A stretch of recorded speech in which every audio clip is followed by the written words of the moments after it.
Hello and welcome to That British Homestead. My name's Nick and today, well, we're going to be talking about no-dig gardening, aren't we? And not just any no-dig gardening, but horse manure no-dig gardening, which is very exciting. So, what is no-dig gardening? No-dig gardening is when you don't dig, as in, traditionally speaking, what you do is take a beautiful bit of ground like this and you would till it with either a tiller or by hand. Either way, it would be what you did every year.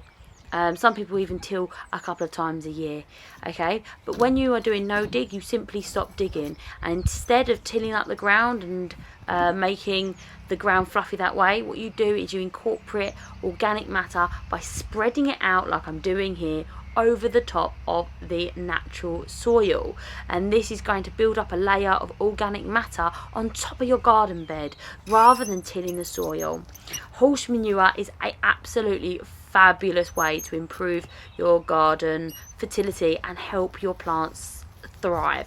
Why? Because it's got lots of the nutrients that your plants need. It also has hay, which is great mulch, etc., which helps feed that soil. Now, the first thing you need to do is source horse manure. Now, horse manure for us is like black gold, isn't it? It is absolutely thought after resource. However, you will find that if someone has a horse or lots of animals, it is an absolute drag to get rid of because lots of people have a lot of poo. Okay, especially local stables and farms, etc. Even if you've got a neighbour that has horses, I tend to know quite a few people with horses. We used to go all the way over to another town, bag it up ourselves with our humble little hands, and then bring it all the way back here and have a couple of bags of it and be able to go ahead and spread that out. But luckily I've contacted the local stables and they're able to deliver for us. Now that is like heaven, really. But like I said, call around as much as possible. Like with the wood chip, if you call around enough, you will find someone who's willing to either give it to you for free if you bring the bags and get it up yourself, or it will be someone that will deliver for you in a perfect world. Now, you need well-aged manure. It needs to be fully composted to prevent any weed seeds or harmful pathogens, etc. So it's finding that sweet spot between too ripe and too far gone. But once again, if you're putting just any horse manure on, it's going to improve your fertility extremely. So preparing your compost, you do need to have well-aged compost. The difference between well-aged compost and fresh compost, you will know by nose. If you've never experienced it, trust me, you would know. We had some fresh fresh horse manure delivered on site, and my goodness, it was gut-wrenching. You could smell it from a mile off. So I'm telling you right now, you will be able to smell the difference, and if you get close to it and it absolutely pongs, then that is too fresh to be using on your plants. If you use fresh horse manure on your garden beds, if you're going to rest the garden bed for ages, that's absolutely fine, but if you're not, it will burn the plants and it won't be particularly nice and it will stink. However, if you're going to let it break down for at least 6 months, turning it occasionally if you fancy to aerate it, because remember that decomposition that we're looking for is going to be an aerobic respiration, meaning that it needs to have air getting to it so it can be fully broken down. You should never smell a foul smell when it comes to anything that you are mulching for, decomposing for, like manure or your vegetable compost. Okay, they shouldn't have a foul smell to it at all. Now, cardboard down to start off with, then it would be fine, but I do it nice and thick to start off with, and then I can put a thin layer on later next year, because I want to have a good medium for these plants to be planted in. Now, I did have an incredibly good year last year, but if you keep taking from the soil and not giving anything back, then you will see a decline in your ability to grow what you want to. So I think it's quite important. Now, there is a bit of hay and all of that sort of stuff within this horse manure still. As you can see, it's nice and crumbly, so I don't mind that. By the time I will be planting in this bed, it will be fully broken down. I noticed that over the winter that it mulches down very quickly, and it's being incorporated into these native soil by worms, etc. And they do the digging for you, which is very exciting.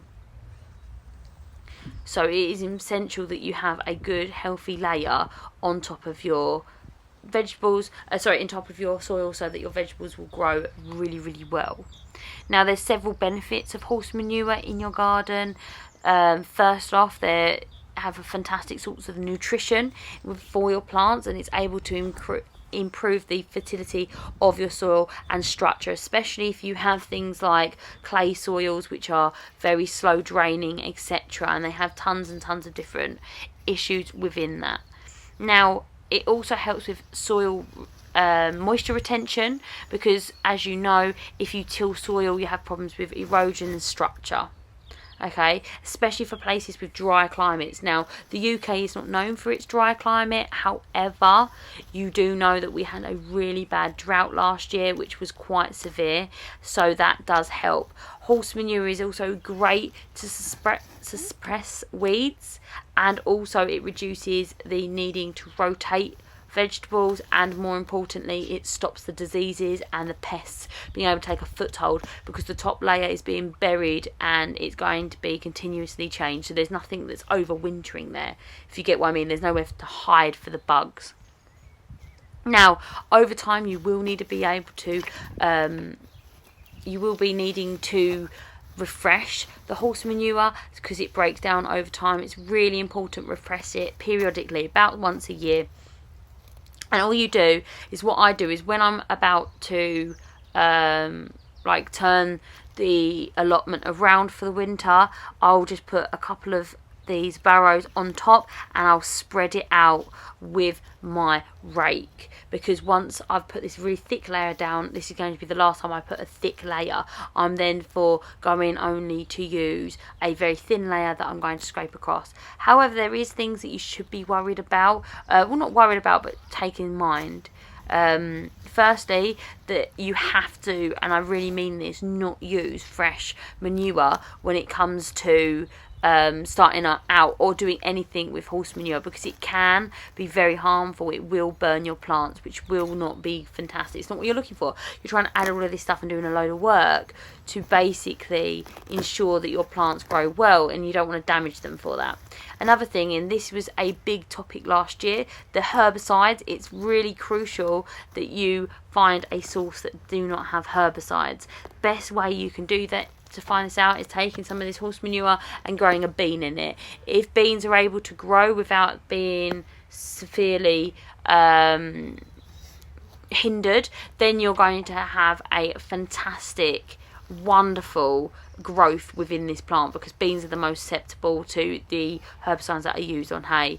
Finally, it's really important to remember to continue your garden beds, continue to maintain your garden beds with a layer of organic matter such as straw and leaves. This will help with water retention.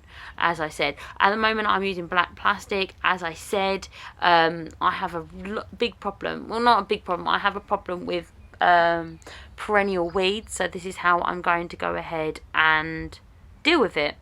Thank you so much for watching. If you have got to this point in the video, please go ahead and subscribe, because we're almost at 1,000 subscribers, which is mind-blowing, breathtaking, and all of that good stuff. I literally can't believe it.